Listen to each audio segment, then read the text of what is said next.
Free hand রাইটিংয়ের ক্ষেত্রে আমরা অনেক বেশি লিখেছি, তার মানে এই নয় যে কিন্তু আমি ভালো নাম্বার পাবো। আমি কম লিখেও ভালো নাম্বার পাইতে পারি, কিন্তু যতটুকু লিখতে হয় সেটা যদি টু দ্য পয়েন্ট হয়।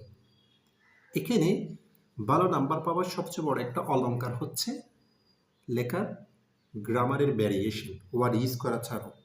তুমি যত বেশি প্রত্যেকটা সেন্টেন্স গ্রামেটিক্যালি ভ্যারিয়েশন করতে পারবো, তত বেশি তুমি ভালো নাম্বার পাবো। সাপোজ কোনো সেন্টেন্স তুমি সাবজেক্ট দিয়ে শুরু করেছো, কোনো সেন্টেন্স তুমি প্রেপোজিশনাল ফ্রেজ দিয়ে শুরু করেছো, কোনো সেন্টেন্স তুমি অ্যাডভার্ব দিয়ে শুরু করেছো, কোনো সেন্টেন্স তুমি নন ফাইনাইট ভার্ব দিয়ে শুরু করেছো, কোনো সেন্টেন্স তোমার সিম্পল, কোনো সেন্টেন্স কমপ্লেক্স।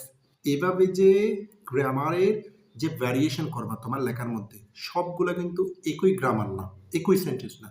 তাহলে তোমার লেখাটা অটোমেটিকলি একটা ভ্যারিয়েশন সৃষ্টি হয়, যেটা এক্সামিনারের মনকে উৎকৃষ্ট করবে, ভালো নাম্বার দিবে তোমাকে।